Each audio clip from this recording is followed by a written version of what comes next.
بسم الله الرحمن الرحيم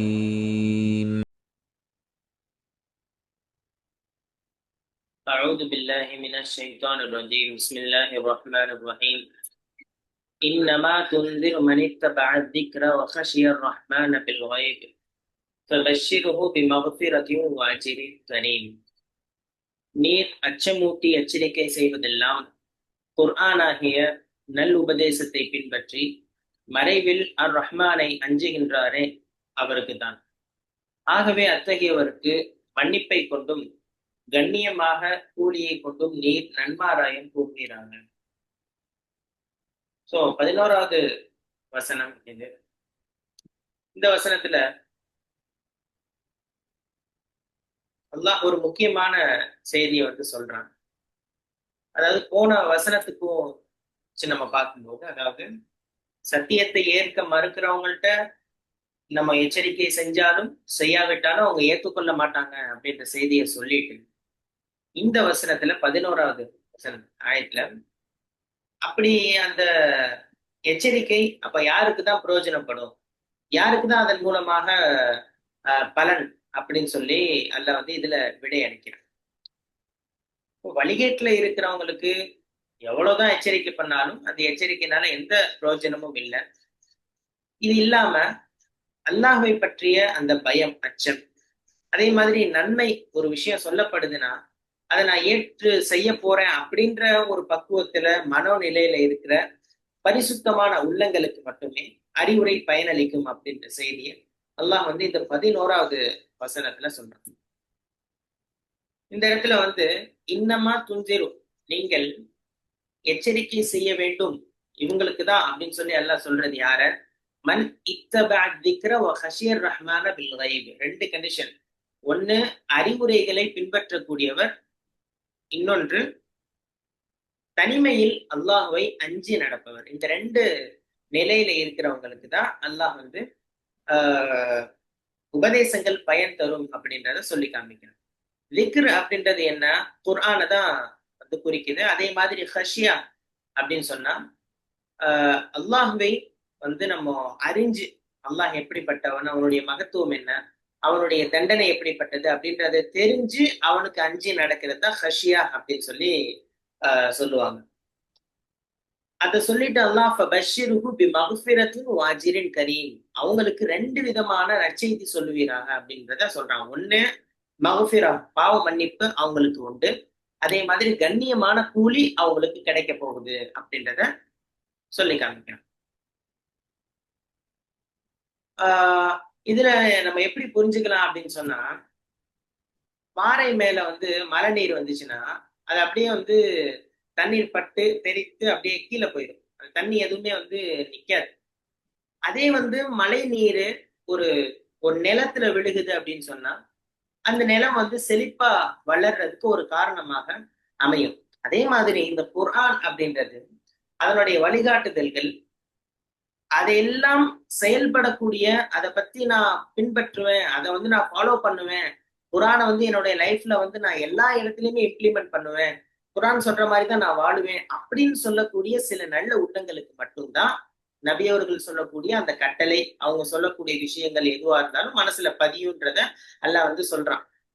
so தாவா செய்யக்கூடிய நபர்கள் முக்கியமாக அவங்களுடைய அந்த கேட்காத மனிதர்கள்ட்ட நம்ம ஓரளவுக்கு சொல்லி பார்க்கணும். விதண்டாவாதம், ஏன்னா நேற்றுக்கே நம்ம டிஸ்கஸ் பண்ணோம் இதை பத்தி தான். விதண்டாவாதம் செய்யறாங்க, தொடர்ந்து ரொம்ப எதிர்க்கிற மாதிரியே பேசுறாங்க, வைக்கிறாங்கன்னா சத்தியத்தை தேடுறவங்க இருக்கிறாங்க எவ்வளவோ பேர். இந்த மார்க்கத்தை தெரிஞ்சுக்கணும், அல்லாஹ் என்ன சொல்றான், நபி ஸல்லல்லாஹு அலைஹி வஸல்லம் என்ன சொல்றான் அப்படின்னு தெரிஞ்சுக்கிற ஆர்வம் உள்ள நபர்களை நோக்கி நம்ம தொடர்ந்து அந்த செய்திகளை இந்த வசனம் நமக்கு உணர்த்துது. இது ஒரு வியூ. அதாவது தாவா செய்யக்கூடிய மக்கள் தகுதியாக இருக்கிற, தெரிஞ்சு கொள்ளணுன்ற ஆர்வத்துல இருக்கிறவங்கள்ட்ட நம்ம செய்தியை கொண்டு போகணுன்றது ஒரு வியூ. இது எல்லாமே தஃப்சீர்ல உள்ள கருத்துக்கள். ரெண்டாவது அல்லாஹ்வை பற்றிய அச்சம், அல்லாஹ் அதை சொல்லி காமிக்கிறான். இறைவனுடைய அச்சத்தை தனிமையில் காணலாம் அப்படின்றது ஒரு விதி. இந்த வசனத்துல அல்லாஹ் பேசுறது அதுதான். நீங்க உண்மையிலேயே அல்லாஹ்வை அஞ்சி இருக்கிறீங்களா, அல்லாஹ்வுக்கு நீங்க பயந்து இருக்கிறீங்களா அப்படின்றத நீங்களே வந்து செல்ஃப் எக்ஸாமைன் பண்ணி பாருங்க, உங்களை நீங்களே வந்து பரிசோதித்து பாருங்க அப்படின்னு சொல்லி அல்லாஹ் நம்மகிட்டே விடுறான். தனிமையில யார் ஒருவர் அல்லாஹ்வை அஞ்சி நடக்கிறாரோ, யாருமே பார்க்காத போது அஞ்சி நடக்கிறது தான் உண்மையான பயம் அப்படின்றத அல்லாஹ் வந்து இதுல தெளிவாக நமக்கு வந்து பேசுறான். ஏன்னா நமக்கு வந்து நம்ம ஈமான் கொண்டிருக்கிறது சொர்க்கத்தை இதுவரைக்கும் நம்ம பார்த்ததில்லை, நரகத்தை பார்த்ததில்லை, மலக்குமார்களை பார்த்ததில்லை. இது மாதிரியான செய்திகள் நமக்கு சொல்லப்பட்டு உடனே நம்ம அப்படியே நம்பிக்கை கொண்டிருக்கிறோம். உள்ளத்தால நம்ம நம்புறது இது ஃபர்ஸ்ட் நிலைமை. சில உண்மைகளை வந்து கண்ணில் பார்க்காட்டியும் நம்ம நம்புறோம். அதே மாதிரி சமுதாயத்துல யாருமே என்ன பார்க்கல, அதாவது என் குடும்பத்துல உள்ளவங்க கூட என்ன பார்க்கல, யாருமே பார்க்க முடியாத ஒரு தனிமையில நான் இருந்து என்னுடைய பாவத்தில இருந்து நான் விலகி இருக்கிறது தான் அந்த தக்குவாவினுடைய உச்சகட்ட நிலை. அல்லாவுக்கு நான் அஞ்சி நடக்கிறேன்ல, அந்த அதனுடைய உச்சகட்டமான நிலை அப்படின்றத நம்ம வந்து தெரிஞ்சு கொள்ள முடியுது. சோ அல்லாஹ் வந்து எல்லையற்ற கருணையாளன். அடுத்த வார்த்தையில ரஹ்மான் அப்படின்றத அல்லாஹ் பயன்படுத்துறான். எல்லையற்ற கருணையாளன், நமக்கு மேல ரொம்ப ரஹ்மத் செய்வான் அப்படின்றத காரணமா வச்சு அல்லாதான் என்ன செஞ்சாலும் நம்மளை மன்னிச்சிருவானே அப்படின்னு சொல்லி பாவத்திலே ரொம்ப ஆஹ் மூழ்கிராம அதை நம்ம எப்படி புரிஞ்சுக்கணும்னா, அல்லாஹ் நம்ம மேல வச்சிருக்கிற அந்த அன்பு, பேரன்பு இருக்குல்ல, அதற்கு நம்ம உண்மையா நடந்து கொள்ளணும். அது எப்படி உண்மையா நடந்து கொள்றது?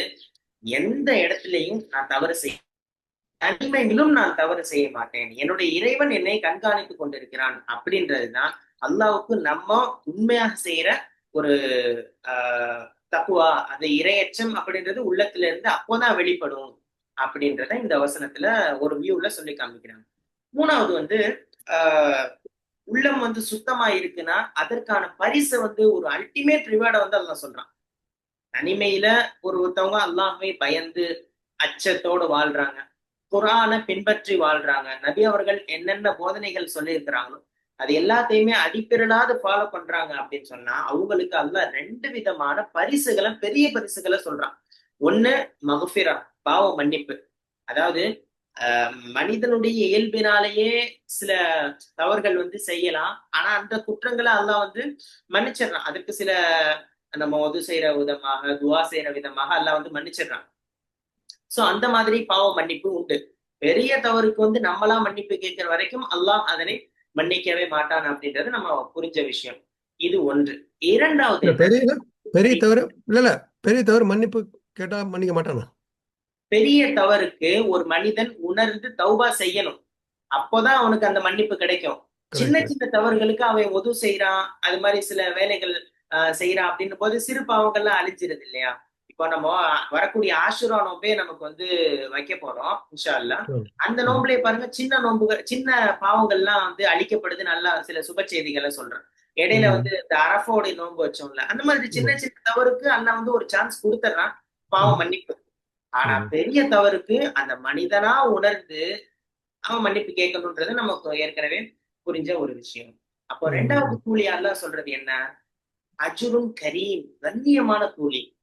இப்போ கூலியில நம்ம வந்து நார்மலையும் பார்க்கலாம், கண்ணியப்படுத்தி கொடுக்கறதையும் பார்க்கலாம். அல்லாஹ் சொல்றது என்னன்னா, எந்தவித கவலையோ சோகமோ அதே மாதிரி அதுல ஒரு குறைபாடோ இல்லாத மனிதனை வந்து மிக உயர்ந்த இடத்துல வச்சு அல்லாஹ் கொடுக்கிற அந்த சுவர்க்க சோலை, அதுதான் மிக சிறந்த பரிசாக ஒரு கூலியாக அல்லாஹ் வந்து இந்த வசனத்துல சொல்லி காமிக்கிறத நம்ம வந்து பார்க்கிறோம்.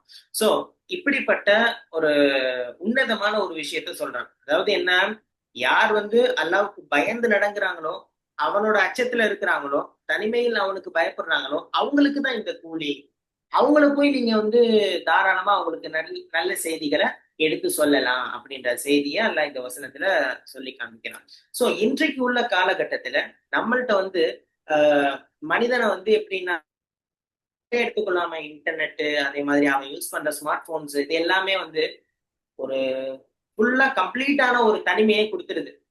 அப்படி கொடுக்கறதுனால என்ன ஆகுது அப்படின்னு சொன்னா, குடும்பத்துல இருக்கிற நபர்களும் சரி, சமுதாயத்துல இருக்கிற நபர்களும் சரி, இப்போ யாருமே என்ன பார்க்கல, கதவுகள் அடைக்கப்பட்டிருக்கு. அப்போ மனிதன் எதை செய்யறான், எதை பார்க்கறான், என்ன செய்யறான்றத சமூகம் அறியாது, சுத்தி உள்ள குடும்பங்கள் யாருக்குமே தெரியாது. ஆனா அந்த தனிமையில கூட என் இறைவன் என்னை பார்க்கிறான், நான் செய்யற ஒவ்வொரு விஷயத்தையும் அல்லாஹ் என்னை கண்காணிக்கிறான் அப்படின்ற அந்த மறைவில் அல்லாஹ்வுக்கு அஞ்சுவது அப்படின்ற ஒரு கான்செப்ட் ரொம்ப ரொம்ப முக்கியமாக அல்லாஹ் வலியுறுத்தி சொல்றது இந்த வசனத்துல. ஹஷ்யர் ரஹ்மான பில் கைப், பகிரங்கமாக இருக்கும்போது யாரும் தவறு செய்வது இல்லை, தனிமையில் அல்லாஹ்வை அஞ்சி நடப்பதுதான் உண்மையான அச்சம் அப்படின்னு. சோ இன்றைக்குள்ள அந்த சூழ்நிலைகளை நம்ம சரியா பயன்படுத்திக்கணும்ன்றத நான் வந்து இதுல சொல்ல வரேன். ரெண்டாவது வந்து ஆஹ்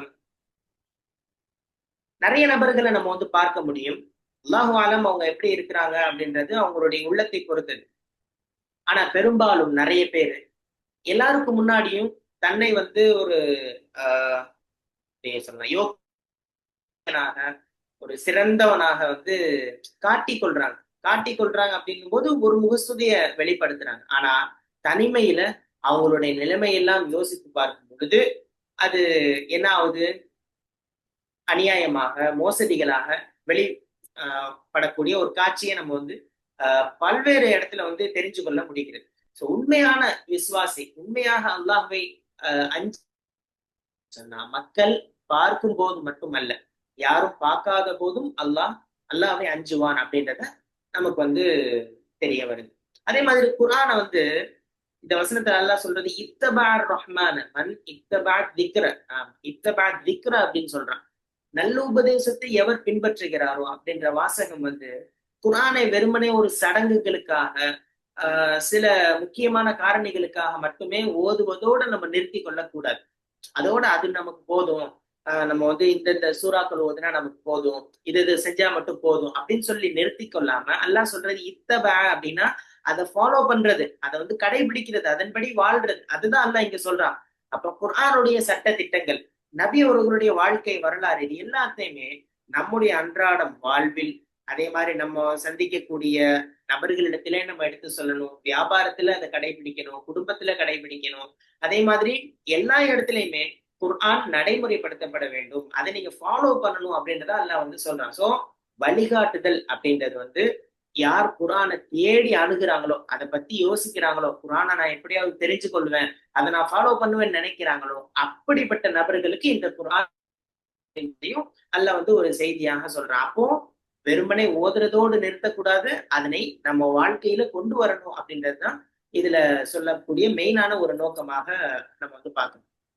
அதே மாதிரி நவீன உலகத்துல இன்றைக்கு வந்து நன்மையை ஏவுற விஷயங்கள் மக்கள் வந்து அதிகமாக செய்யும் பொழுது சுத்தி இருக்கிறவங்க, அதாவது தாவா செய்யறவங்களை பார்த்து சுத்தி இருக்கிறவங்க ஒண்ணு கேலி பண்றாங்க, இல்லைன்னா அவங்க சொல்ற வார்த்தைகளை ரொம்ப அலட்சியமாக எடுத்துக்கொள்றாங்க. இதனால நமக்கு வந்து என்ன ஆகுது ஒரு கட்டத்துல அப்படின்னு சொன்னா, ஒரு மாதிரி சோர்வு அடைஞ்சிருது, ஒரு மாதிரி கவலை ஆயிருது.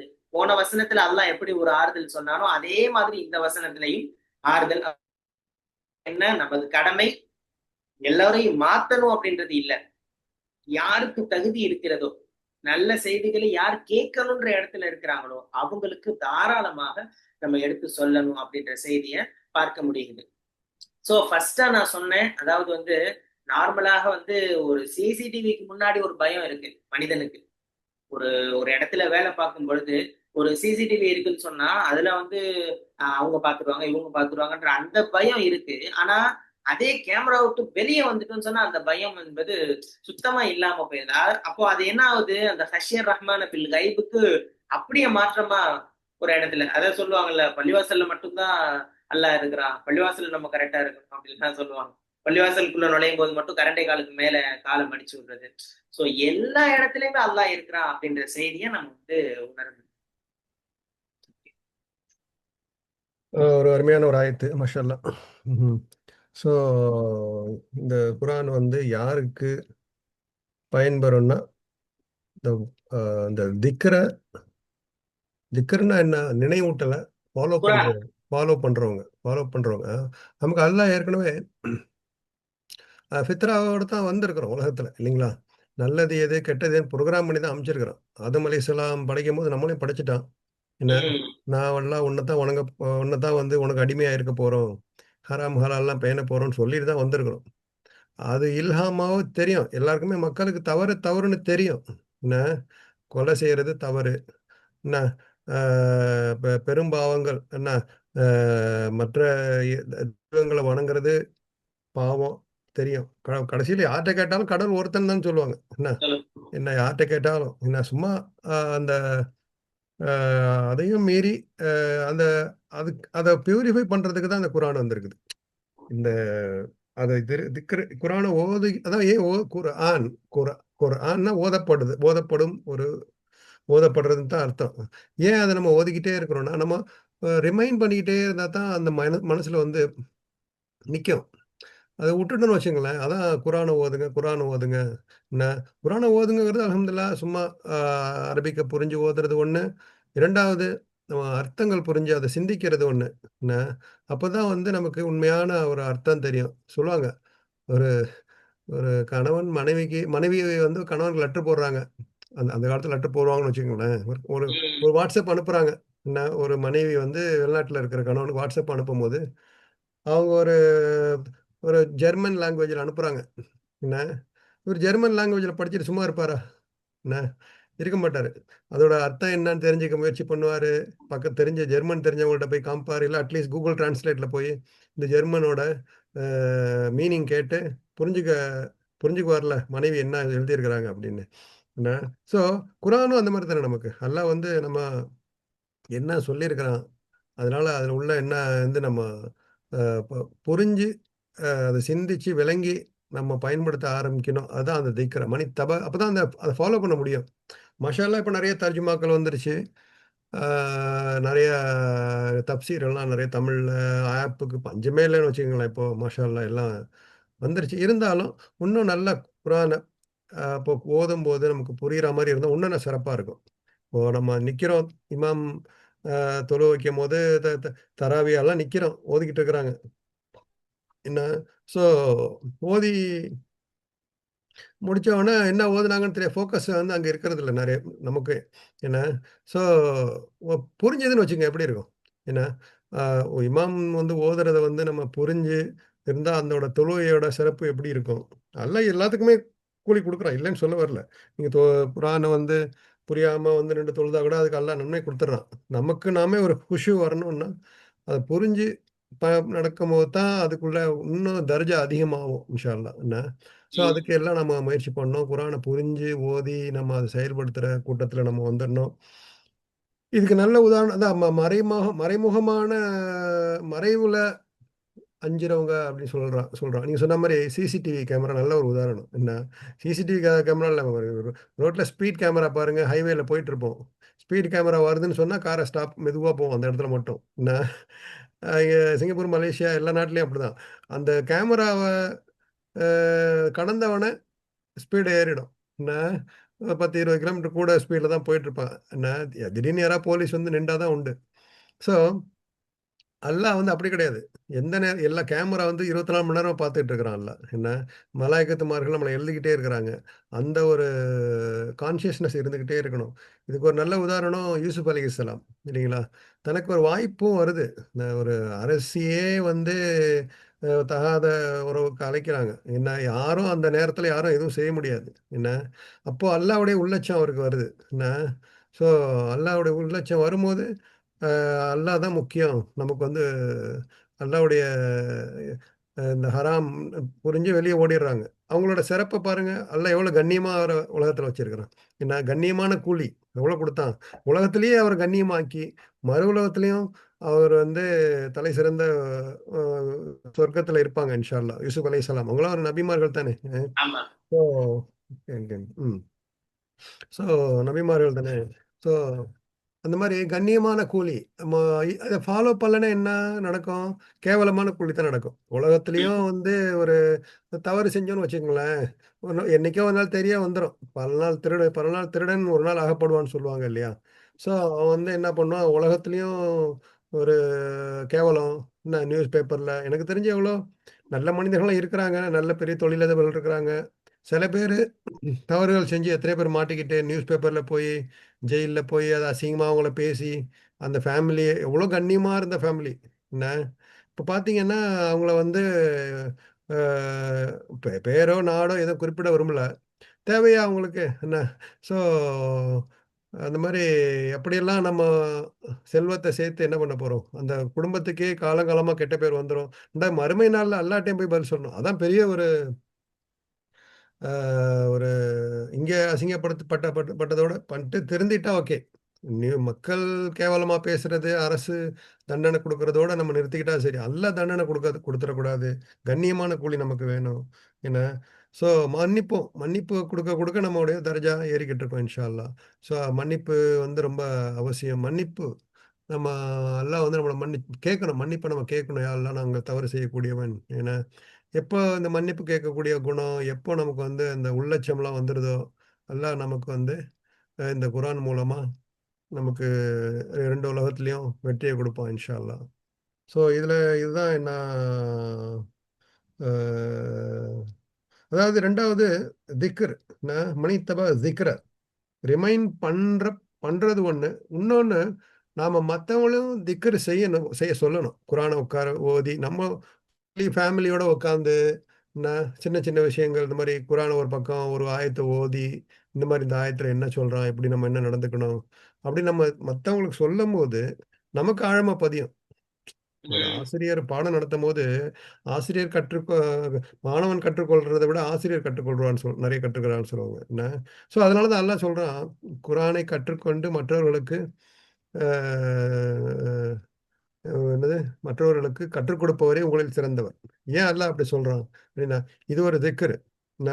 இந்த திக்ர வந்து யார் மத்தவங்களுக்கு வந்து நீங்க சொல்லும்போது, இவரு இன்னும் பியூரிஃபை ஆவுறாரு. மத்தவங்களும் பயனடைறாங்க இன்ஷா அல்லாஹ். என்ன? ஸோ, அதனால அந்த திக்ரு வந்து ரொம்ப மத்தவங்கள ரிமைண்ட் பண்றது, தாவா பணிலாம் சொன்னீங்க இல்லையா? ஸோ, இதெல்லாம் ரொம்ப ஒரு தாவாங்கிறது ஒண்ணு. வீட்ல சின்ன லெவல்ல குரான் எடுத்து ஓதுறது, என்ன ஹதீஸ் எடுத்து சொல்றது. அ ரொம்ப பேசிக் லெவல்லேருந்து நம்ம சொல்ல ஆரம்பிச்சா, அவருடைய சிறப்பு வந்து மிகச்சிறந்தவர்களா ஆக்கிர்றான் அல்லாஹ். ஸோ ம். நம்ம எல்லாம் அந்த சிறந்தவர்கள் லிஸ்ட்லயே நம்ம வந்துரணும் இன்ஷா அல்லாஹ். ஹைர். ஸோ நமக்கு அல்லாஹ்விட்டருந்து கண்ணியமான கூலி வேணுமா? கேவலமான கூலி வேணுமா? அல்லாஹ்வுடைய மன்னிப்பு வேணுமா? கோபம் வேணுமா? அப்படின்னு நம்ம நம்ம தான் முடிவு பண்ணணும். மறைமுகமான வெளியில வந்து நல்லவன் மாரி காமிச்சுக்கிறதோ, அ வந்து நம்ம உத்தமன் மாரி காமிச்சுக்கிட்டோ இருந்துட்டு, வீட்ல யாரும் கவனிக்கலன்ட்டு வீட்ல வந்து கடுகடுன்னு நடந்துக்கிறது, மனைவி, மக்கள், பிள்ளைகள்ட்ட வந்து ரொம்ப கடினமா நடந்துக்கிறது, என்ன தொழில்ல போய் ஏமாத்துறது, என்ன ஸோ வெளியில மட்டும் அப்பியரன்ஸு, உள்ளக்க நம்ம எல்லா சைத்தான் வேலையும் இருந்தா, அது உண்மையான ஒரு மூமினா இருக்க முடியாது. ஸோ ரொம்ப கவனமா இருக்கணும். ஊருக்கு வந்து நம்ம எல்லாம் நல்லவங்க காமிச்சுக்கிட்டு, நம்ம உள்ளுக்குள்ள தான் நம்ம கேள்வி கேட்டுக்கணும். நம்ம இந்த லிஸ்ட்ல நம்ம இருக்கிறோமா? அதான் நிஃபாக் தன்மைன்னு கூட சொல்றாங்க இல்லைங்களா? முனாஃபிக் தனம் எப்படின்னா, ஆ தொழுகும்போது அவன் வந்து கவனம் இருக்காது. அதுவும் வந்து சும்மா தொழுகை மக்களுக்காக காமிக்கிறது. ஸோ அன்சலாத்திஹிம் சாஹூன் அப்படிங்கிறான் இல்லைங்களா? அல்லாஹ் ஒரு ஆயத்துல. தொழுகையில வந்து என்ன பண்ணுவாங்க? கவனமற்று இருப்பார்கள். என்ன ஆ வந்து ஏதோ அந்த காலத்துல முனாஃபிக்கள் அப்படிதான் இருப்பாங்களாமே! என்ன எல்லாம் வந்து இங்கேயே இருப்பாங்களாம், அங்கேயே இருப்பாங்களாம். என்ன ஸோ இங்க வந்தா நான் உங்களோட இருக்கிறேன்னு சொல்லுவாங்களாம். அங்க போனா அவனுங்கள்ட்ட போய் அவங்க நான் உங்களோட தான் இருக்கிறேன்னு சொல்லுவாங்களாம். என்ன ஸோ இது வந்து வெளிப்படையா மக்கள ஏமாத்துறதுக்காக ஏமாத்தலாம் ஒழிய அல்லாஹ்வ ஏமாத்த முடியாது இல்லைங்களா? அல்லாஹ் பார்த்துக்கிட்டு இருக்கிறான். ஸோ அந்த எண்ணம் நமக்கும் இருக்கணும். அல்லாஹ் எப்போதும் 24/7 365 டேஸ் லா தஅகுதுஹு சினத்தும் வலா நௌம். அல்லாஹ் வந்து தூக்கமும் கிடையாது. அவனுக்கு சிறு தூக்கமோ, பெரு தூக்கமோ கிடையாது. நம்ம என்ன செஞ்சாலும் நம்ம பார்க்குறான் அல்லாஹ். அந்த எண்ணம் நமக்கு இருந்துகிட்டு இருக்கும். பட் சின்ன சின்ன தவறுகள் நம்ம பண்ணிட்டு தான் இருக்கிறோம் மனிதர்கள். என்ன மனசறிஞ்சு நம்ம வந்து 100% நம்ம நபிமார்களோ, சஹாபாக்களோ லிஸ்ட்லலாம் நம்ம இல்ல. என்ன ஸோ இன்ஷா அல்லாஹ் நம்மளால முடிஞ்ச அளவுக்கு என்ன தவறுகள் செய்றோம், டெய்லி சுய பரிசோதனை செஞ்சு, நம்ம இதெல்லாம் வந்து செய்றோமா? அதெல்லாம் செய்றோமா? தொழுகையில ஒழுங்கா தொழுவுறோமா? நம்ம தொழில ஒழுங்கா நடத்துறோமா? நம்ம மனைவி மக்கள்ட்ட, ஃபேமிலிகள்ட்ட, ஃப்ரெண்ட்ஸுங்கள்ட்ட, உற்றார் உறவினர்ட்ட ஒழுங்கா இருக்கிறோமா? நமக்கு நாமே கேள்வி கேட்டுக்கணும். அ அல்லாஹ்க்காக நமக்காக இல்லைன்னா கூட, நம்ம வந்து ஈகோ வரும். ஷைத்தான் வருவான். இப்படிலாம் செய்யாத, அப்படிலாம் செய்யாத. என்ன நீ உன் பழைய போக்குலயே இரு. என்ன நீ உன்னுடைய நஃப்ஸ படி நடந்துக்கோ. அப்படின்னு தான் சொல்லுவான். நம்ம வந்து யார் வந்து நஃப்ஸுக்கு எதிரா என்ன நஃப்ஸி என்ன சொல்றான் அல்லாஹ் அது ஒரு ஆயத்துல சொல்லுவான். யார் வந்து அந்த நஃப்ஸிலேருந்து போராடி வெற்றி பெறாரோ அவர் தான் சிறந்த வெற்றியாளர்ங்கிறான். என்ன காலையில ஃபஜ்ர் எந்திரிக்கிறது ரொம்ப கஷ்டமான வேலை தான். அதுவும் தஹஜ்ஜத் எந்திரிக்கிறது சொல்லவே வேணாம். என்ன யார் வந்து அதையெல்லாம் மீறி சைத்தானெல்லாம் தூக்கி விரட்டி எந்திரிச்சு பள்ளியாச போகிறாங்களா, இன்ஷா அல்லாஹ் அவங்கள எல்லாம் வெற்றியாளர்களில் சேர்த்துருவோம். ஸோ நம்ம அந்த உள்ளட்சம் இருந்துச்சுன்னா தன்னா வந்துடும் இன்ஷா அல்லாஹ். எல்லாம் பார்த்துட்ருக்குறான் என்ன அப்படின்ட்டு. ஸோ நம்ம உள்ளட்சத்தை எல்லாம் அதிகரிக்கணும். எல்லாம் எப்போதும் நம்மளை பார்த்துட்டு இருக்கான்னு அதிகரிக்கணும். நமக்கு திக்கிற குரானை அதுக்கு தான் இதெல்லாம் ஓதுனா அந்த உள்ளட்சம் அதிகரிக்கும், தக்குவா அதிகரிக்கும். இன்ஷா அல்லாஹ் நம்ம ரெகுலராக நம்ம கன்சிஸ்டண்ட்டாக ஓதிக்கிட்டு இருப்போம்.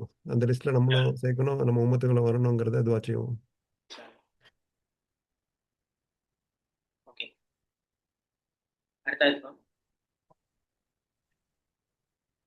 போடுறேன். ஓகே. இன்னா நஹ்னு நுஹ்யில் மௌதா ونكتب ما قدموا وآثارهم وكل شيء أحصيناه في إمام مبين. நிச்சயமாக நாமே மரணித்தோரை மறுமையில் உயிர்ப்பிக்கிறோம். அவர்கள் முற்படுத்தியவற்றையும் அவர்கள் மரணித்த பின்னும் நன்மையை சேர்த்து வைக்கின்ற அவர்களின் நற்செயல்களான அடிச்சுவடுகளையும் நாம் எழுதுகிறோம். ஒவ்வொரு பொருளை பற்றியும் லௌஹுல் மஹ்பூத் என்னும் தெளிவான ஏட்டில் அதை கணக்கெடுத்து பதிந்து வைத்திருக்கின்றோம். சோ 12வது வசனம் இது.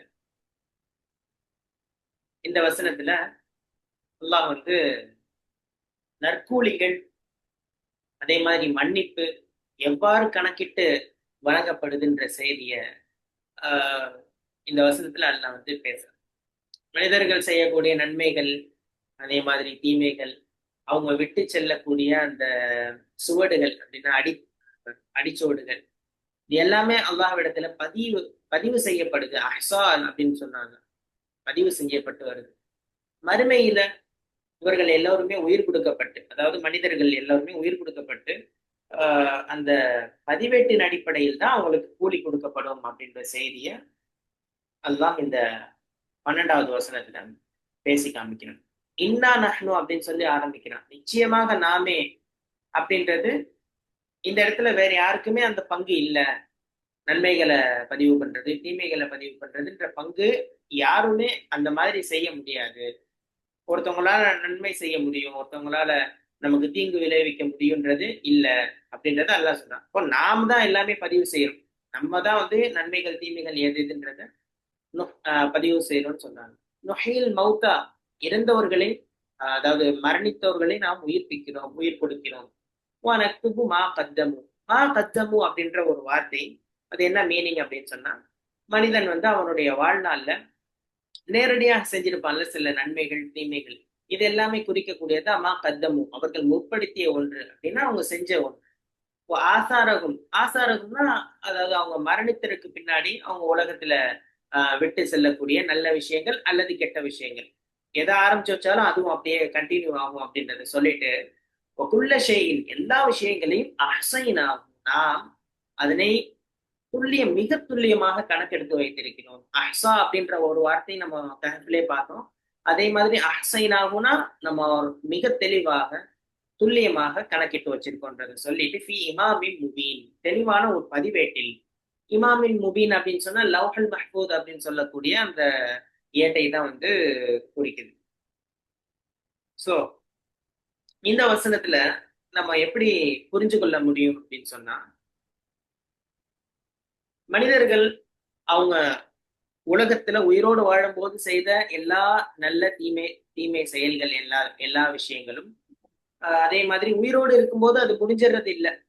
அதே மாதிரி மரணத்திற்கு பின்னாடியும் அவங்களுடைய கணக்குல அவங்களுடைய நன்மை தீமைகள் வர வைக்கப்படும், அதாவது அது பதிவு செய்யப்படும்ன்றத அல்லாஹ் சொல்றான். இப்ப இந்த சுவடுகள் அப்படின்றது ரெண்டு விஷயமா நம்ம பார்க்கலாம். நேரடியா செய்யறது ஒண்ணு, அதே மாதிரி தொடர்ந்து நமக்கு நன்மை வர மாதிரி செய்யறது. நேரடியா செய்யறதுன்னா எப்படி, நம்ம தொழுகை, அதே மாதிரி நம்ம எடுத்து வைத்த கல்வி, அதே மாதிரி தர்மம். சோ மனிதன் சில முயற்சிகள் செய்து ஒரு விஷயத்தை அடைய போறான் அப்படின்னா அதுல அதே மாதிரி உடல்ல பெறக்கூடிய சிரமங்கள், இது எல்லாமே அல்லாஹ்விடத்துல பதிவு செய்யப்படுது. இது ஒரு வகையான சுவடுகள். இன்னொன்னு என்ன, உலகத்துல நம்ம செய்து வச்சிருக்கிற நல்ல காரியங்கள், அதனால மக்கள் பலன் அடைகிறாங்க. அதே மாதிரி நம்ம ஒரு நபரை படிக்க வச்சு ஆளாக்கி தகுதியாக்கி அவரை ஒரு ஆசிரியரை நியமிச்சா அவர் எவ்வளவு பேரை உருவாக்குறாரோ அது அப்படியே தொடர்ந்து நன்மைகளாக நமக்கு வந்து நம்ம இருந்தாலும் நம்ம இல்லாவிட்டாலும் நன்மைகளாக வரும் அப்படின்றத அல்லாஹ் சொல்றான். அதே மாதிரி இது எப்படி ஒரு சைடோ, இன்னொரு சைடு வந்து தீய விஷயங்கள், தீய பழக்க வழக்கங்கள், பாவமான காரியங்கள், ஏதோ ஒரு எப்படி சொல்றது, சமுதாயத்துல வெட்கமா நினைக்கக்கூடிய சில தவறுகள், இதெல்லாமே வந்து ஆரம்பிச்சு வைக்கிறான்ல, அவனுக்கு வந்து கடைசி வரைக்கும் அவன் இருந்தாலும் அவன் இல்லாவிட்டாலும் அந்த தீமைகளுக்கான கூலியும் போய்கொண்டே இருக்கும் அப்படின்றத அல்லாஹ் சொல்றான். அப்போ இது எத்தனை வழிமுறை, அதாவது வந்து பரம்பரை பரம்பரையாக அந்த தவறு நடந்துகிட்டே வருது அப்படின்னு சொன்னா, மரணித்ததுக்கு பின்னாடியும் உலகம் அழிகின்ற வரைக்கும் அந்த தீமைகள் பதிவிட்டு செய்யப்படுது அப்படின்ற செய்தி தான் வந்து இதுல நம்ம வந்து பாக்குறோம். ஒண்ணு, இது ஒரு வகையான வியூ. இன்னொரு வியூல தப்சீல்ல நம்ம எப்படி பார்க்க முடியும் அப்படின்னு சொன்னா, இந்த பனு சலீமா அப்படின்ற ஒரு கோத்திரத்தை ஆஹ் பற்றிய ஒரு செய்தி உண்டு. அதாவது நபிசுல்லா செல்லம் வந்து மஸ்ஜித் நபவியில இருக்கின்ற சமயத்துல தூரமான இடத்துல பனு சலீமான்ற ஒரு குலத்தினர் வந்து தொழுகைக்காண்டி ரொம்ப தூரம் நடந்து வரணும், அதனால வந்து பள்ளிக்கு பக்கத்திலேயே வீட்டை நம்ம அமைச்சுக்கலாம் அப்படின்னு சொல்லி நினைச்சாங்க. சோ அப்போ நபிசல்லா செல்லம் என்ன சொன்னாங்கன்னா, உங்களது இல்லங்களிலேயே நீங்கள் இருங்கள், நீங்கள் எடுத்து வைக்கும் காலடிகள் சுவடுகள் இது பதியப்படுகின்றன. அப்போ வனக்துமா கத்தமும் ஆசாரகும் அப்படின்ற ஒரு ஆயத்தை நபி அவர்கள் ஓதி காமிச்சாங்க அப்படின்ற ஒரு செய்தியை நம்ம வந்து பாக்குறோம். சோ வரலாற்று சான்று. இப்போ அதுல நம்ம செய்யக்கூடிய நற்செயல்கள்ல சிரமம் எடுத்துக்கிறதுனால என்ன நன்மைகள் அப்படின்றத நம்ம வந்து தெரிஞ்சுக்கொள்ள முடியும். இதுல ஒரு டவுட் வரலாம், உங்களது இல்லங்களிலேயே நீங்க இருங்க அப்படின்னு சொல்லி சொன்னது வந்து ஃபர்ஸ்ட் அந்த மக்கள் எங்க இருந்தாங்கன்னு சொன்னா மதீனா நகரத்தினுடைய அந்த பார்டர்ல இருந்தாங்க. அப்ப அவங்க அங்க இருந்து காலி பண்ணிட்டு வந்து பள்ளிவாசலுக்கு அருகே வந்து அவங்க வீட்டுகளை அமைச்சு கொண்டாங்கன்னா அந்த பாதுகாப்பு இல்லாம போயிடும். மதீனாவை அந்த எல்லை பகுதி வந்து பாதுகாப்பு இல்லாம போயிடும். ஸோ எதிரிகள் வந்து ஈஸியா உள்ள வர்றதுக்கு ஒரு காரணமாகி போயிடும். ஸோ அதனால நபி அவர்கள் என்ன சொல்றாங்கன்னா, அந்த எல்லையை பாதுகாக்கிற விதமா ஒரு யோசனை, அவங்களுக்கு ஒரு தொலைநோக்கு பார்வையில இந்த வார்த்தையை வந்து சொல்றாங்க. நீங்க வந்து உங்கள் இல்லங்களிலேயே இருங்கன்னா நீங்க வந்து பக்கத்துல பள்ளிவாசல் பக்கத்துல வரணும்னு நினைக்கிறீங்க, அப்படி செய்ய வேணாம், நீங்க தூரத்திலே இருங்க. சோ அவங்களுக்கு மதீனாவுடைய நகர் முழுக்க ஒரு பாதுகாப்பு அப்படின்ற விஷயத்த ஒரு வியூ நபி அவர்கள் யோசிக்கிறாங்க. இது ஒண்ணு. ரெண்டாவது, இன்னொன்னு அடுத்தது சொல்றாங்க பாருங்க, நீங்கள் மஸ்ஜிதை நோக்கி எடுத்து வைக்கக்கூடிய ஒவ்வொரு காலடியும் நன்மைகளாக உங்களுக்கு வந்து பதிவு செய்யப்படுது அப்படின்னு சொல்லி. அப்போ நம்ம எவ்வளவு தூரம் ஒரு நல்லது செய்யறதுக்கு சிரமப்படுறோமோ, சிரமத்தை எடுத்துக்கொண்டு செய்யறோமோ அந்த அளவிற்கு அல்லாஹ் வந்து நன்மைகளை அதிகப்படுத்தி கொடுக்குறான். சோ தூரத்துல இருந்து நீங்க நடந்து வரீங்கன்னா அந்த ஒவ்வொரு அடிக்கும், தூரம் சொல்லி பார்க்காம ஒவ்வொரு எட்டுக்கும் ஒவ்வொரு அடிக்கும் எனக்கு வந்து நன்மை எழுதப்படுது, அந்தஸ்துகள் உயர்த்தப்படுது அப்படின்ற செய்தியை. அப்ப நீங்க பக்கத்திலேயே வந்துட்டீங்கன்னு சொன்னா உங்களுக்கு அந்த மாபெரும் நன்மை, நீங்க சிரமத்தை எடுத்துக்கொண்டு ஒரு நன்மையை சம்பாதிக்கிறீங்களா, அது இல்லாம போயிடும் அப்படின்னு சொல்றதுக்கு நபி அவர்கள் வந்து இப்படி ஒரு செய்தியை சொல்றாங்க. சோ இதுல நம்ம என்ன புரியுது, நல்ல விஷயங்களுக்காக நம்ம படக்கூடிய ஒரு சின்ன உடல் ரீதியான சிரமத்தையும் அல்லாஹ் வந்து வீணடிக்கிறது இல்லை, அதற்கும் அப்படியே வந்து பதிவு செஞ்சு நன்மைகளை நமக்கு வந்து தர்றான் அப்படின்ற செய்தியை வந்து தெரிஞ்சு கொள்ள முடியுது. இதை நான் ஏன் சொன்னேன்னா, உனக்குமா பத்தமும் ஆசாரகும் அப்படின்ற ஒரு வார்த்தை அது சார்ந்த ஒரு செய்தி ஹதீஸ்ல வந்திருக்கிறத குறிப்பிட்டு சொல்லியிருக்கேன். அதே மாதிரி நுஹியில் மௌத்தா அப்படின்னு சொல்லி அல்லாஹ் சொல்றான், மண்ணோடு மண்ணாகி மக்கி போன ஒரு உடல் மீண்டும் உயிர்ப்பித்து அதுக்கு வந்து உயிர் கொடுக்கக்கூடிய ஒரு மிகப்பெரிய ஒரு ஆற்றல் படைத்தவனுக்கு மட்டும்தான் இருக்கு, அதை உருவாக்கியவனுக்கு மட்டும்தான் இருக்கு, வேற யாருக்கும் அது செய்ய முடியாது. சோ மனிதனுடைய கண்கள் செய்த விஷயங்கள், காதுகள் செய்த விஷயங்கள், அதே மாதிரி அவனுடைய எல்லா செயல்பாடுகளுமே எவ்வளவு சிந்தனைகள் வந்து கடந்து போனாலும் அது அப்படியே லவ்ஹல் மஹ்பூத் அப்படின்ற ஒரு ஏட்ல வந்து அணு அளவு செஞ்சாலும் அது அப்படியே பதிவு செய்யப்படுது. இப்போ எனக்கு ஒரு சந்தேகம் எப்படின்னா, ஒருத்தர் பள்ளியாச பக்கத்திலேயே வீடு இருக்கு, இன்னொருத்தருக்கு அடுத்த தெரு தள்ளி இருக்கு. இவரு 10 ஸ்டெப்ல பள்ளியாச போயிடலாம். இப்போ அடுத்த வந்து 1 கிலோமீட்டர் நடந்து வரணும், இல்லை சைக்கிள்ல வரணும். இப்போ யாருக்கு நன்மை அதிகங்கிறீங்க? இது இப்போ எப்படின்னா, இது இது எங்க பொருந்தும்னா, அந்த பணக்காரங்க ஏழைங்க வந்து நன்மைகள் போட்டி போட்டு செஞ்சாங்க அப்படின்னும் போது அது ஒண்ணு செய்ய முடியாதுன்னு சொல்லுவாங்கல்ல, அந்த பதில் தான் என்கிட்ட இப்ப இருக்கு. இல்ல, இப்போ இப்போ சில பேர் ஆவலா ஆசையா பள்ளியாச பக்கத்துல வீடு வேணும்னு வாங்குறாங்க இல்லையா? நினைப்பாங்க. இப்போ அவங்களுக்கு வந்து நன்மை குறைச்ச அப்படின்னு சொன்னா அவங்க வந்து மனசு கஷ்டப்படாதா? அல்லாஹு ஆ, ஆலம். ஆ, இல்லண்ணா இப்போ எப்படின்னா நம்ம ஆ. இயல்பா வீடு பிடிக்கிறது தான். சும்மா ஒரு வாக்கபிள் டிஸ்டன்ஸ்ல இருக்குன்னும் போது அதுல கூட வண்டியில வர வேணான்ற செய்தி வேணா தெரியுது நமக்கு. வண்டியிலயோ வாகனத்திலயோ வராம வாக்கபிள் 100 மீட்டர் 200 மீட்டர்னா நீங்க நடந்தே போகலாம். 500 மீட்டர்னா நடந்தே போ. 1 கிலோமீட்டரா இருக்கா, அப்போ நீங்க வந்து வாகனத்துல வர மாதிரி ஒரு சூழ்நிலை. சோ இந்த இடத்துல ஆ. எதுக்கு நான் சொல்ல வரேன்னா, இல்ல வாகனத்திலே வராம நடந்தே வராரு 1 கிலோமீட்டர். ஆஹ் அது பவர். சரி. இப்போ நீங்க இது சொல்றீங்கல்ல, இப்போ இன்னொரு விஷயத்த நான் சொல்றேன். காலையில நம்ம எழுந்திருக்கிறோம்ல, எழுந்திருச்சு அதுக்காண்டி முயற்சி செஞ்சு வரீங்க பாருங்க. உது செய்றீங்க, அதுக்கு வந்து பிரஷ் பண்றீங்க, தயாராகிட்டு ட்ரெஸ் பண்ணிட்டு வீட்டை விட்டு வெளியே வர்றதே ஒரு பெரிய சிரமம் தானே. ஆமா. ம். அதுக்கே வந்து அல்லாஹ் வந்து ஒரு நன்மையை தர்றான். இல்ல அவரும் அதே 1 கிலோமீட்டர்ல இருந்து வரவரும் அதே சிரமத்தை தான் என்ன பக்கத்துல இருக்கிறவரும் அதே சேர்த்தே ஆமா. தான் எடுக்கணும்னு வச்சுங்களேன். ஆம், இது எப்படி அல்லாஹ் கூலி அவருக்கு கூட கொடுப்பான், குறைச்சு கொடுப்பான் அப்படின்னு அல்லாஹ் அந்த அப்படி மாதிரி அந்த மாதிரி செய்ய அப்படி மாட்டான். அல்லாஹ் அந்த மாதிரி குறைக்க மாட்டான் என்னங்கிறது என்னோட அல்லாஹ் பத்தி எப்போ நம்ம நல்ல எண்ணம் கொள்ளணும். ம், என்ன யாரும் முதல்ல வந்து எடுத்த எடுப்புலயே நம்ம என்ன பண்ணோம், அல்லாஹ் வந்து எல்லாம் வந்து வேற நன்மைகள் கொடுப்பான். பக்கத்துல நம்ம வாங்கினத்துக்குன்னு ஒரு கூலி என்ன. ஸோ அதுக்கு ஒரு சிறப்பு இருக்கு. அந்த அதான் கேட்கும் போது அதுக்கு ஒரு சிறப்பு நன்மை கொடுப்பான் என்ன. ஸோ அது பள்ளியாசல்ல இருக்கணும்னு ஒரு ஆசையோட நம்ம வாங்கியிருக்கோம் இல்லையா, அதுக்கு ஒரு ம். கூலி கொடுப்பான். இப்ப சரி, ரெண்டுமே பார்த்தா ரெண்டும் காம்பன்சேட் ஆயிடும். அப்படிதான் நான் வந்து நம்ம புரிஞ்சுக்கணும். எடுத்துக்கணும் கூடிடணும். ஸோ நீங்க அதனால வந்து எல்லாம் பள்ளியாசலை விட்டு 10 கிலோமீட்டர் தள்ளி விடுவாங்க டெய்லி அப்படி சொல்ல வரல, வாங்க அப்படி சொல்ல வரல. அதாவது வந்து வாங்கணும். சில பேர் சில பேர் இப்போ பார்த்தீங்கன்னா, இப்போ ஹஜ்ஜுக்கு போறது நம்ம உம்ரா போறது சிரத்தை எடுத்து போறோம். ஒவ்வொரு நாடுகள்லேருந்து போறோம். நாங்க சிங்கப்பூர்லேருந்துலாம் போனால் 10 மணி நேரம் பிளேன்ல போகணும். என்ன ஊர்லேருந்து ம், போனால் 4 மணி நேரத்தில் போயிடுவாங்க.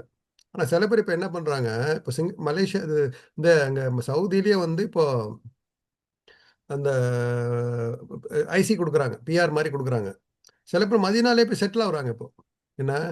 இப்போ இப்போ யாருக்கு நன்மை கூட, இப்போ சிங்கப்பூர்லேருந்து போய் வருஷத்துக்கு ஒரு தடவை உம்ரா செய்கிறவருக்கு நன்மை கூடவா, அங்கேயே மஸ்ஜித் நபவி பக்கத்திலே ஒருத்தர் இருக்கிறாரு, என் நண்பரே இருக்கிறாரு வச்சுக்கலாம் ஒருத்தர். இப்போ அவருக்கு வந்து இல்லை, சிங்கப்பூர்லேருந்து நம்ம இல்லை இந்தியாவிலேருந்து ஒரு 4-5 மணி நேரம் பிளேனில் போனால் தான் உனக்கு வந்து நிறைய நன்மை எழுதப்படும். மஸ்ஜித் நபவியில் ஆசையோட ரசூலுல்லாஹி அலைஹி வஸல்லம் பள்ளியில் பக்கத்தில் இருக்கணும்னு ஒருத்தருக்கு போனவருக்கு அல்லாஹ் குறைச்சி கொடுப்பானா? அப்படி செய்ய மாட்டான் இல்லைங்களா. ஏன்னா இப்படி வச்சுக்கலாம், அவர் வந்து வருஷம் பூரா இருக்க போறாரு, அதுக்குள்ள நன்மை இருக்கும். இவரு எப்போ வருஷத்துல ஒரு 10 நாள் போறாரு வச்சுங்களேன். ஸோ அந்த நன்மை இருக்கும் என்ன. காசு செலவு பண்ணி, பணம் செலவு பண்ணி என்ன, ஃப்ளைட்ல ஏறி இறங்கி போறதுக்கு நன்மை இருக்கும். பட் கூடல் குறைச்சங்கிறது அல்லாவுடைய இல்முல் கைப். அதனால யாரும் வந்து விரக்தி அடையவோ, எனக்கு வந்து கூட கொடுப்பான் குறைச்சு கொடுப்பான், இதெல்லாம் வந்து ஒரு மோட்டிவேஷன் பண்றதுக்காக உள்ள ஒரு சொல்றது ஆமா. அமல்களை. இப்போ வந்து எவ்வளோ தூரமாக இருக்கிறீங்களோ அவ்வளோ நன்மை கிடைக்கும்னு சொல்றது வந்து அவங்கள வந்து ஒரு உற்சாகப்படுத்துறதுக்கு. பக்கத்தில் உள்ளவங்க டக்குன்னு போயிடுவாங்க. ம், தூரமாக உள்ளவங்க கஷ்டமா இருக்கு, நல்லா கூலி தரேன் அப்படிங்கிறது உண்மையாக தருவான். அவங்கள வந்து ஆமா. ஆர்வம் மூட்டுறதுக்காக அல்லாஹ் செஞ்ச. அதனால வந்து பக்கத்தில் இருக்கிறவங்க தப்பா எடுத்துக்கூடாது இதை என்ன. ஸோ அல்லாஹ் மேலே எப்போதுமே அதே ஒரு மாதிரி நல்ல வீடு எல்லாரும் தூரமா தான் பிடிக்கணும்ன்ற மைண்டுக்கும் வந்துடக்கூடாது. அந்த மாதிரி வந்துடக்கூடாது. ஸோ எல்லாமே அல்லாவுடைய ஒரு ஹஜ்ஜு செய்யும் போதே பார்த்தீங்கன்னா, மக்கால தொழுதா 1,00,000 நன்மை, மதினால தொழுதா ஒரு 50,000 நன்மை. இது நம்பர்ஸ்லாம் சொல்றாங்க என்ன. ம், 27ஆம் கிழமை தொழுதா அன்னைக்கு வந்து லைலத்துல் கத்ர் கிடைச்சிட்டா எத்தனையோ வருஷம் நன்மை. இதெல்லாம் வந்து ஒரு ஆர்வம் ஊட்டுறதுக்காக வரப்பட்டது தான். அதை நம்ம அப்படியே லிட்டரலா எடுத்துக்கிட்டு லைலத்துல் கத்ர் மட்டும் நம்ம 10 நாள் தொழுதுட்டா போதும், முடிஞ்சிச்சு. பள்ளியாச பக்கமா அடுத்த தடவை போகவே தேவையில்லை அப்படின்னு நம்ம எடுத்துக்கூடாது இல்லைங்களா. ஸோ நம்ம வந்து அதெல்லாம் வந்து என்ன இல்முல் கைப், ஆலமுல் கைபுமாங்க இல்லைங்களா. நம்ம அவங்க அதெல்லாம் கிடையாது. நம்ம எல்லாம் என்ன அப்தா இருக்க சொல்கிறோம், நன்மை செய்ய சொல்கிறோம் அப்படிங்கிற சப்ஜெக்ட்டுக்கு வந்துடணும். இதனால வந்து நம்ம இது கொஞ்சம் இப்போ இந்த பேசும்போது இந்த தெளிவு வரும் நமக்கு என்ன. ஸோ அஹ்சைன் ஆஹு அப்படிங்கும்போது ரொம்ப மிக துல்லியமாக கணக்கிடுறோம். ஓகே, அடுத்து நீங்கள் பண்ணுங்க. ம். ம். ம். சோ அப்போ இதுல நமக்கு என்ன புரியுது அப்படின்னு சொன்னா, அதுல ம். வந்து அந்த லௌஹல் மஹ்பூத்ன்ற ஏட்ல வந்து எல்லா விஷயங்களுமே சின்ன செயலா இருந்தாலும் அதை வந்து பதிவு பண்றான் அப்படின்றத தெரிஞ்சுக்கொள்ள முடியுது. சோ இன்னைக்கு நம்ம இதை எப்படி பார்க்கலாம் அப்படின்னு சொன்னா, சமுதாயத்துல வந்து இன்டர்நெட்ல ஒரு மனிதன் போடக்கூடிய ஒரு பதிவாக இருக்கட்டும் அல்லது புகைப்படமா இருக்கட்டும், வீடியோவா இருக்கட்டும், இது எல்லாமே வந்து நன்மையை நாடி ஒருத்தவங்க வந்து செய்யும் பொழுது அது என்னன்னா மரணித்ததுக்கு பின்னாடியும் ஒரு டிஜிட்டல் ரீதியா நன்மை வருது அப்படின்னு தான் நம்ம சொல்ல முடியும். அதை பார்த்து பிரயோஜனம் அடைகிறாங்க, அதை பார்த்து வந்து பலன் அடைகிறாங்க அப்படின்னும் போது அந்த மனிதன் இருந்தாலும் இல்லாவிட்டாலும் அவருக்கு அந்த நன்மை போய் சேருது அப்படின்றது தான் நம்ம வந்து, ஏன்னா அதுவும் அஹ்சைனாகுல வரும், பதிவு செய்யப்படும். அவர் இந்த செயலை செஞ்சுட்டு போயிருக்காரு, ஒரு போஸ்ட் ஒரு போட்டோ போட்டிருக்காரு, அதை பார்த்து ஒருத்தன் வந்து தொழுக போறான், ஒரு ஒரு பிக்சரை பார்த்து ஒருத்தன் வந்து திருந்தி கொள்றான், தப்ப விட்டு திருந்தி கொள்றான் அப்படின்னும் போது அதுல எல்லாம் பெரிய சவாப் இருக்கு, அதை கண்ணுக்கு பார்க்க முடியாது. அல்லாஹ் வந்து அதுக்கு அவ்வளவு ஒரு நன்மைகளை தர்றான் அப்படின்றத பார்க்க முடியுது. அதே மாதிரி நன்மையான விஷயங்களை ஒருத்தவங்க செஞ்சு அதுக்கு பல பேர் ஃபாலோ பண்ணி வராங்க, அதை நம்ம பின்பற்றி வர்றாங்க அப்படின்னு சொன்னா அதுக்கு 1000 நன்மைகள் 1000 மடங்கு நன்மைகள் கூட அல்லாஹ் கொடுக்கலாம். ஆனா அதே ஆப்போசிட்டாக ஒரு சமுதாயத்துல மனிதன் ஒரு பிக்சரை போடுறான் அல்லது வந்து ஒரு வீடியோவை போடுறான், அது மனிதனை கெடுக்கக்கூடிய, வழிகேட்டுல போகக்கூடிய, அவனை வந்து திருந்துறவனையும் ரொம்ப வழிகேட்டுல கொண்டு போய் செலுத்தக்கூடிய ஒரு வேலையை நம்ம செஞ்சுட்டான். சுருக்கமா சொன்னா ஒரு தீமையை ஆரம்பிக்கணும்னு நம்ம ஆரம்பிச்சிட்டோம்னா அது அவன் மறைஞ்சு போனாலும் சமூக ஊடகங்கள்ல சோசியல் மீடியால அது அந்த பிக்சரோ வீடியோவோ எவ்வளவு நாள் இருக்கோ அவ்வளவு நாள் அது பரவமாயிட்டே போகும். அப்படின்னும் போது அவன் கபருக்கு போனாலும் சரி அதுக்கு பின்னாடி அந்த தொடர்ந்து அந்த நன்மைகளும் தீமைகளும் தொடர்ந்து வந்து கொண்டே இருக்கும் அப்படின்றத நம்ம வந்து உணர்த்த முடியுது. ஸோ டிஜிட்டல்லையும் சரி நம்ம ஒரு விஷயம் செய்யறோம் அப்படின்னா அது நாளைக்கு நம்ம இருந்தாலும் இல்லாட்டியும் நன்மையா வரணும், அதுக்கேற்ற மாதிரியான வேலைகள் நம்ம செய்யணுன்றது புரிய வருது. ஸோ இதுல இன்னொன்னு என்னன்னா இந்த நிலையான தர்மங்கள் அப்படின்றது ரொம்ப ரொம்ப ஒரு முக்கியமான பார்ட்டா இருக்கு மனிதனுடைய வாழ்க்கையில. ஸோ அவன் மனிதன் சம்பாதிக்கக்கூடிய சொத்துக்கள் எல்லாமே மூத்தோட முடிஞ்சிருது. ஆனா அதே வந்து அந்த செல்வங்கள் எல்லாம் ஒரு நல்ல விஷயங்கள்ல இன்வெஸ்ட் பண்ணி ஒரு ஒரு கிணறு வெட்டி கொடுக்கறது, ஒரு பள்ளிவாசல் கட்டி கொடுக்கறது, மருத்துவமனை கட்டி கொடுக்கறது, ஒரு கிளினிக்கு அல்லது நல்ல பிள்ளைகளை வந்து படிக்க வச்சு ஆளாக்குறது, ரெடி பண்றது. ஸோ இந்த மாதிரியான செயல்கள், நல்ல செயல்கள் எல்லாமே மவுத்துக்கு பின்னாடியும் எழுதி கொண்டே எடுக்கப்படும். இன்னும் சொல்ல போனா அந்த மனிதர் மவுத் ஆயிட்டாருன்னா எல்லாருமே ஃபீல் பண்ணுவாங்க, எனக்கு மாதம் மாதம் உதவி தொகை இவங்க கொடுத்துட்டு இருந்தாங்களே, மாசம் மாசம் எனக்கு ஒரு ஹெல்ப் பண்ணிட்டு இருந்தாங்களே, இவங்களுடைய ஃபீஸ் கட்டின மூலியமா தானே நான் படிச்சு கொண்டே இருந்தேன். இன்னும் சொல்ல போனா அல்லாஹு ஆலம் நிறைய பேர் அப்படியே இருக்கிறாங்க. அதாவது வாப்பா ஒரு வேலையை செஞ்சிருப்பாங்க, அதை ஃபாலோ பண்ணி பையனும் செஞ்சுட்டே வந்துட்டு இருக்கக்கூடிய ஒரு காட்சியும் இருக்கு. ஸோ எந்த அளவுக்கு நம்மளால செய்ய முடியுமோ அதை நம்ம வந்து நல்ல விஷயங்கள்ல நம்ம சொத்துக்களை நம்மள்ட்ட இருக்க காசு இன்வெஸ்ட் பண்ணணும். நம்ம செய்யறோம் ஒண்ணு, நமக்கு பின்னாடி வரக்கூடிய ஜென்ரேஷன் செய்யுது, அது தொடர்ந்து ஃபாலோ பண்ண ஜென்ரேஷன், நான் சொல்றேன் அதாவது ஒரு தனிநபரை சொல்லல, ஜென்ரேஷன் அப்படின்னா ஒரு ஆள் செய்யறது பாரம்பரியமா அப்படியே அந்த நன்மைகள் வந்து சேரும். அல்லாஹ் வந்து அப்படிப்பட்ட ஒரு நிலைமையில நம்மளுடைய சொத்துக்களும் இன்ஷா அல்லாஹ் இன்வெஸ்ட் பண்ற அளவுக்கு நம்ம ரெடி ஆகணும் அப்படின்றத நான் வந்து இதுல புரிஞ்சு கொள்றேன். அதே மாதிரி வந்து புதுசு புதுசா சமுதாயத்துல வந்து ஒரு விஷயங்களை ரீல்ஸ் போடுறது, அதே மாதிரி போதை பழக்கத்தை வந்து, அதே மாதிரி ஆபாசமா டான்ஸ் ஆடுறது, போறது வர்றது, அது மாதிரி வட்டி சம்பந்தமான விஷயங்கள், இதெல்லாமே புதுசு புதுசா ஒருத்தவங்க கிரியேட் பண்ணிட்டாங்கன்னா அவங்க எல்லாம் வந்து நல்ல சுவடுகளை விட்டுட்டு போல. ஆசாரகம் அப்படின்றது வந்து சுவடுகள் நம்ம எப்படி விட்டுட்டு போறோம்ன்றது நல்ல சுவடா இருக்கணும். கெட்ட வழித்தடங்களை நம்ம வந்து ஏற்படுத்திட்டு போனோம் அப்படின்னு சொன்னா அதை பின்பற்றி வரக்கூடிய ஜென்ரேஷனுக்கும் அந்த பாவம் முழுக்க முழுக்க இவங்களை தான் சாரும் அப்படின்ற செய்தியும் வந்து நம்ம வந்து புரிஞ்சு கொள்ள முடியுது. ஸோ அது இதுலயும் நம்ம எடுத்துக்கொள்ளலாம். அசைனாகும்னு சொல்லி எடுக்கும் பொழுதே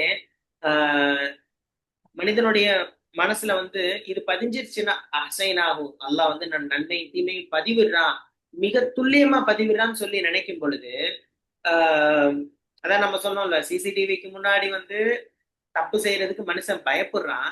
ஆனா அல்லாஹினுடைய உலக ரீதியாக உள்ள அந்த பதிவேடு, லவ்ஹுல் மஹ்ஃபூத்ன்ற பதிவேடு, அதை சிந்திச்சாலே மனிதனுடைய தவறுகள் குறையும் அப்படின்ற செய்தியை நம்ம வந்து புரிஞ்சு கொள்ள முடியுது. ஸோ இதுல இன்னொரு இதை நம்ம பார்க்குறோம், நம்ம பயணம் செய்யறோம் அப்படின்னும் போது அந்த பயணத்திலையும் நம்ம சில சமயத்துல பள்ளிவாசல் இருந்துச்சுன்னு சொன்னா அங்க நம்ம தொழுகணும்னு நினைப்போம், அதுக்காண்டி சில சிரமங்களை எடுத்துக்கொள்வோம்.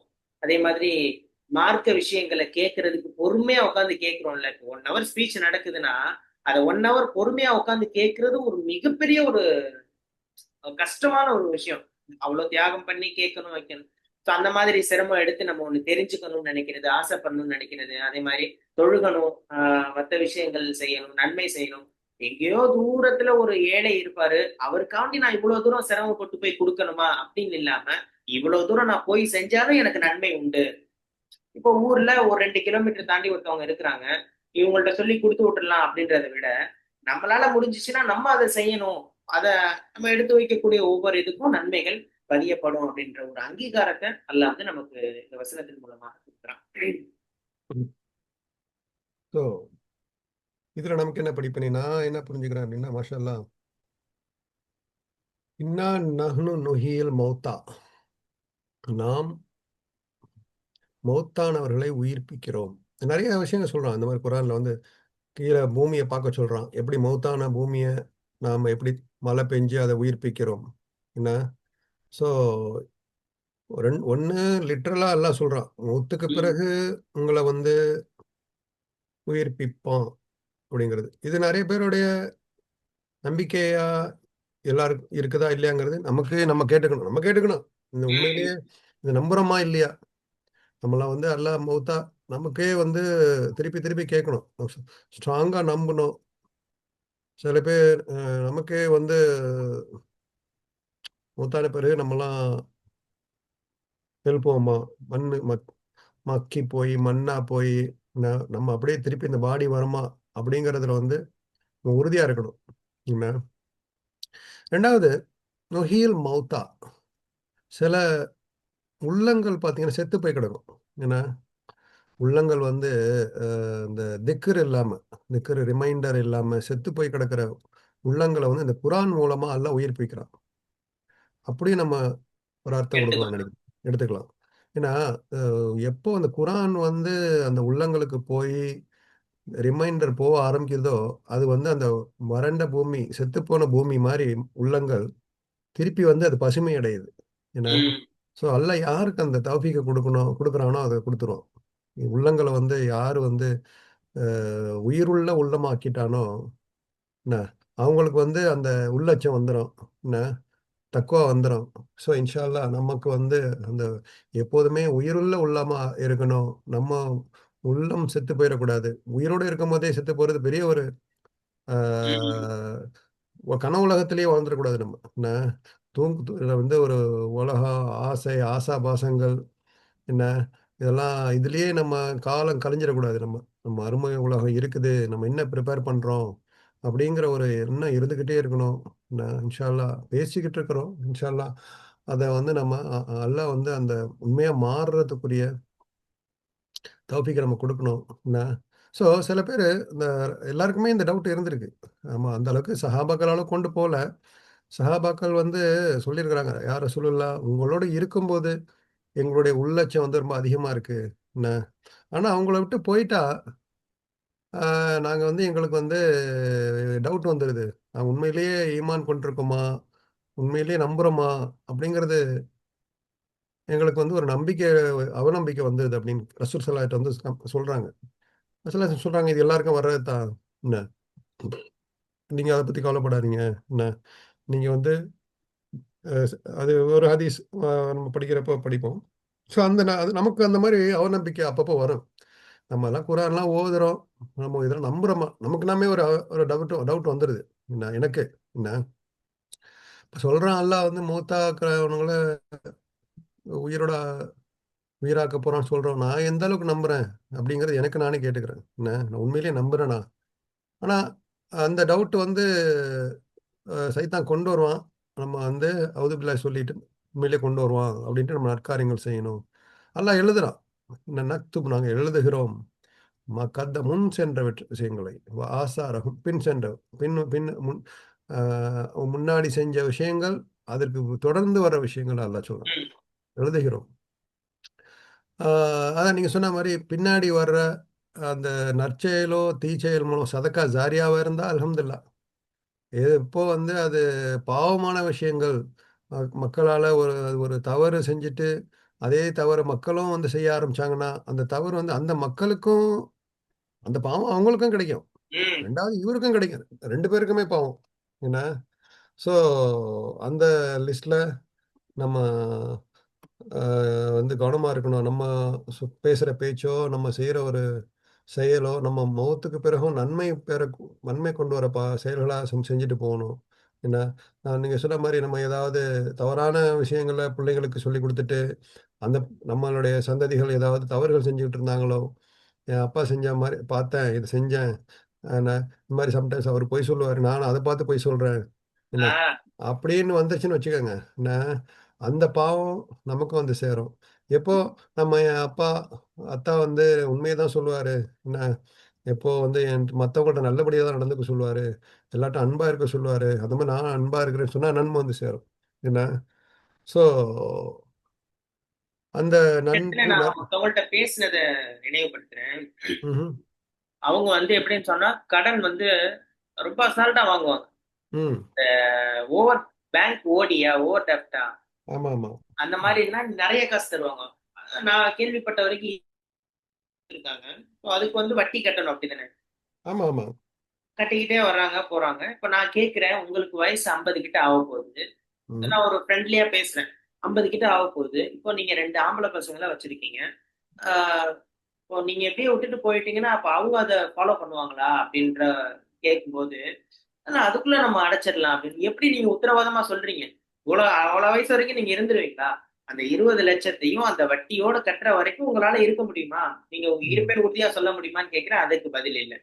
சரி, இன்னொரு நாள் பசங்கள்ட்ட உங்களுடைய பசங்கள்ட்ட நான் பேசுறேன். பேசும் பொழுது அந்த பசங்க சொல்றாங்க, எப்படிப்பா அவன் எம்பிஏ வந்து போட்டிருக்காப்ல, எம்பிஏ பிபிஏ போட்டிருக்காப்ல, படிச்சுட்டு இருக்கும்போது என்ன வேலை பார்க்க போறீங்க 3 வருஷம் முடிச்சோன்னே அப்படின்னு சொல்லி நான் கேட்கிறேன். பார்ப்பேன், கையில காசு இருந்துச்சுன்னா பண்ணுவேன், இல்லைன்னா எங்க அத்தா தான் பேங்க்ல ஓடி வாங்குவார்ல அந்த மாதிரி வாங்கி நான் ஒரு பிசினஸ் ஸ்டார்ட் பண்ண போறேன். ம். ம். ம். அப்போ அந்த சிந்தனை அப்படியே கடத்தப்பட்டிருக்கு அடுத்த வாரிசுக்கு. இது என்ன ஆகுதுன்னு சொன்னா, இந்த 2 பசங்களுக்குமே இந்த சிந்தனை ஓடிட்டே இருந்துச்சுன்னு வச்சுக்கோங்க. அத்தை ஓடி வாங்கியிருக்காங்க, நம்மளும் எஸ். வாங்குவோம். ஆமா. ம்ஹ்ம். இது ரொம்ப தவறான சிந்தனை இப்போ. அது கரெக்ட்டு. அதுக்கப்புறம் நம்ம சொல்லி எச்சரிச்சு நான் சொன்னேன் நானு. அப்படி இருக்க ம்ஹ்ம். வேணாம். உங்கள்ட்ட 1 லட்சம் ரூபா இருக்கா? அதை வச்சு தொடங்குங்க. ஏதோ ஒரு லாபம் கிடைக்கட்டும். அதுல இருந்து முன்னேறி வாங்க. ஆனா நீங்க 20 லட்சம் கடன் நீங்க உழைக்காதீங்க. அப்படின்றதையும் அப்போ அந்த இடத்துல கடன்ங்கிறத விட, ஆமா, இஸ்லாம் வந்து என்ன என்கரேஜ் பண்ணுதுன்னா, முஷாரக்கா ஃபைனான்சிங்ன்னு சொல்லுது. முஷாரக்கான்னா சில பேருக்கு திறமை இருக்கும். சில பேர்ட்ட முதல் இருக்கும். என்ன, ம். பணம் இருக்கிறவங்கட்ட அணுகலாம். இந்த மாரி என்ட்ட ஒரு ஐடியா இருக்குது. என்ன, நீங்க வந்து ஒரு 20 லட்சம் ரூபா இத முதல் போடுங்க. வர லாபத்துல ஷேர் பண்ணிக்குவோம். ஆஹ் அப்படிங்கிறது வந்து அதுல பரக்கத்து. லாபம் நஷ்டத்துல. நஷ்டத்துலயும். இஸ்லாம்ங்கிறது வந்து இஸ்லாமிக் ஃபைனான்ஸ்ங்கிறது லாபம் மட்டுமே கிடையாது. லாபம், நஷ்டம். பங்கு. 2லயும் அந்த எவ்வளோ ஆல்டர்னேட்டிவ்ஸ் இஸ்லாமிக் ஃபைனான்ஸ்ல இருக்குது. பேங்க் மட்டும்தான் சோர்ஸ் நம்ம இல்ல. நம்பிக்கிட்டு இருக்கக்கூடாது. என்ன, ஸோ அதுக்கு அந்த மாரி நம்ம முயற்சி பண்ணி, ஒரு நல்ல ஒரு நியத்தோட நம்ம மத்தவங்கள பணம் உள்ளவங்கள்ட்ட கேட்டா, உண்மையான நியத்துடைய தொழில், இந்த ஆஹ் பரக்கத்தோட தொழில் இருந்துச்சுன்னா, அதுக்கு குடுக்கறதுக்கு எத்தனை பேர் இருக்கிறாங்க. என்ன, ஸோ நீங்க சொன்ன மாரி அதுவும் எழுதப்படும். 2வது வந்து சுவடுகள், அந்த தீமைகளும் எழுதப்படும். 2வது வந்து மனுஷன அ 2வது அல்லாஹ் என்ன சொல்றான்? "மா கத்தமும் ஆசாரும் வக்குல்ல ஷைஇன் அஹ்ஸைனாஹு." எல்லாத்தையும் எழுதுறோம். ஃபீ இமாமின் முபீன். என்ன, ரொம்ப துல்லியமா எழுதுறோம். என்ன, சூப்பர்லேட்டிவ் டிகிரி யூஸ் பண்றோம் ஆஹ் இல்லைங்களா? என்ன, மஃபூலா அது? அ என்ன என்ன என்ன இல்ல, சொன்னாங்க? அசைனான்றது ஃபேல் தான். வெறுப்பு அஹ்ஸை அஹ்ஸைனாஹு. வெறுப்பு தான். அ உள்ள ஷெயின் அப்படின்றதுதான் ரொம்ப முக்கியம். ஒவ்வொரு குல்ல ஷை விஷயம் அப்படின்னா எல்லாத்தையுமே. ஆஹா. அசைனாகும். மிக முபீன். ஏன்னா நம்ம இப்ப நீங்க சொன்ன மாரி ஒரு ஒவ்வொரு நம்ம நம்ம நம்ம சொன்னீங்க, ஒரு உதாரணம் சொன்னீங்க. பள்ளிவாசலுக்கு நடந்து போற ஒரு கால் ஸ்டெப்பையும் அல்லாஹ் எழுதுறான். என்ன, முக்கியமா இன்னொன்னு என்ன எழுதுறான்னா, அதுக்கு பின்னாடி இருக்கிற நிய்யத்தையும் எழுதுறான். ஆமா. அது முக்கியம். நீ எந்த நியத்துல நீ பள்ளிவாசலுக்கு போற, எந்த நியத்துல இந்த தான தர்மம் செய்ற, எந்த நியத்துல இன்னமல் அமால் பின்னியா சொல்றாங்கல்ல, அது நமக்கு தெரியாது. ஒரு ஆஹ் ஒரு செயல் நடக்கப்படுதுன்னா எந்த நியத்துல அல்லாஹ்க்கு தான் தெரியாது. அதான் அததான் சொல்றான். நான் வந்து ஒரு சின்ன செயல் செஞ்சாலும், என்ன, நீ வந்து மனிதர்களுடைய ஒரு பெருமைக்காக செய்றியா?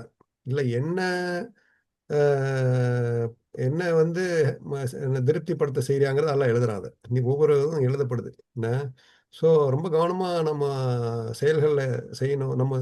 அதுதான் வந்து நம்மளுடைய நிய்யத்த வந்து சுத்தம் பண்ணிக்கணும். என்ன, நம்ம தொழுகையா போறதா இருக்கட்டும், என்ன. ஸோ ஆனா போட்டியா நம்ம வந்து ஏன் பள்ளிவாச போறோம்? நம்ம நண்பர்கள்லாம் வந்து தொழுவுறாங்க, சேர்ந்து போறோம். அது வந்து ஒரு ஜமாத்துடைய ஒரு அ ஒரு ஏன் ஜமாத்தா எல்லாம் என்கரேஜ் பண்றான்னா, நம்ம போனா நம்ம பக்கத்துல உள்ளவங்க வருவாங்க, எதித்த வீட்ல வருவாங்க அப்படின்ட்டு எல்லாம் சேர்ந்து போறோம். என்ன, அ அதுக்கு மேல அல்லாஹ்வ தான் வந்து நம்ம அ அல்ல தொ என்ன தொ தொழுவ போறோம் அப்படிங்கிற ஒரு நிய்யத்தோட போணும்.